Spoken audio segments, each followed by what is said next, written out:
Hey guys, it's Hybrid here, and I'm reviewing Amazing Spider-Man issue number 700. This is the big finale of the Amazing Spider-Man series, 50 years, ending it off. Now, very mixed opinions overall about this comic, and I'm not going to go over the plot, I'm just going to go straight into the reviewing portion, because all you need to know for the plot is it's the final fight between Doc Ock, who's in Spider-Man's body, and Spider-Man, who's in Doc Ock's body. So, sorry if I sound weird. It's a very interesting comic, and at first glance, I was like, you know what? I'd give this more than a 7. And this is even after I read it like twice.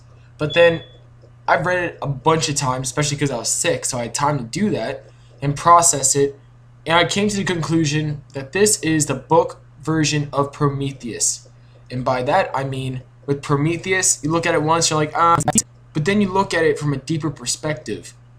And it's like, just wow, like you look at it from a metaphorical standpoint, think about the mythology of Prometheus, you apply it, and it just blows your mind. Like if you haven't done that yet, just do it. A guy on Reddit actually totally explained everything from that point of view, and it's just phenomenal how deep that movie really is.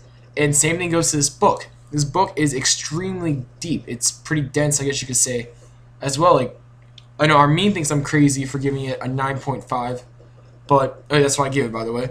And the reason why is because at the core, I was reading, like Dan Slott said, read the older Amazing Spider-Man issues. And I did, and when you get to the core of it, you have Peter Parker and Doc Ock, two sides of the same coin, pretty much. They're both nerds with a, if you didn't know, Doc Ock had a very abusive childhood.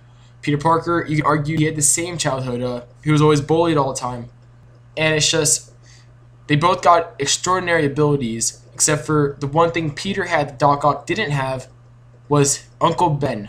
And what did Uncle Ben do? As we all know, he taught Peter that with great power, or he didn't teach him, but he laid out to Peter that, you know, if you have great power, there also comes great responsibility with that, which obviously transformed into Spider-Man's kind of motto / slogan, with great power comes great responsibility. Now in this issue, we saw Peter do the ultimate thing he could ever do. Like, a lot of people are like, oh, it's because he almost killed. No, it's not because of that. It's because Peter Parker became Uncle Ben in a metaphorical kind of viewpoint.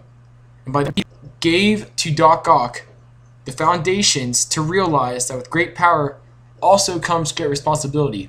Like, yes, it does seem a little rushed.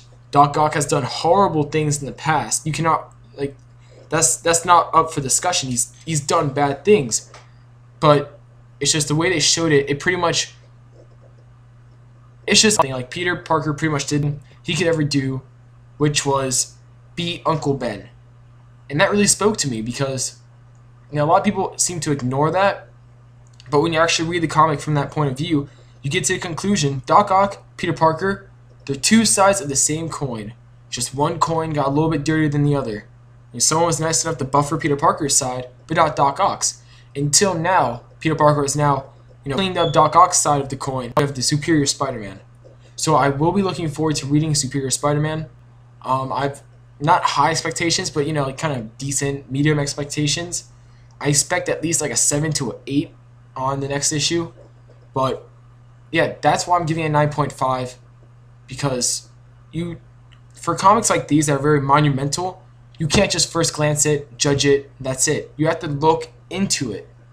And that's what a lot of people didn't do, and that's what I did, and that's why I give it a 9.5. So, as a Peter Parker Spider-Man fan, it's sad to see Peter Parker go, but the way he went, like a lot of people are like, oh, he didn't go out a hero. He went out in the best way he could ever go, and that is by imparting into his greatest enemy. Yes, I do believe Doc Ock is his greatest enemy. I've said that various times. He imparted on him, with great power comes great responsibility. And I'm not going to say how he did it, because that would kind of ruin the reading it, but that's better than fighting heroes to the death like an Ultimate Spider-Man. Like, sure, he went out a warrior, really, and I guess they're on that way, but in this way, he went out in a much deeper way. So, that's why he gets a 9.5. And I will see you guys later with my later reviews. Bye.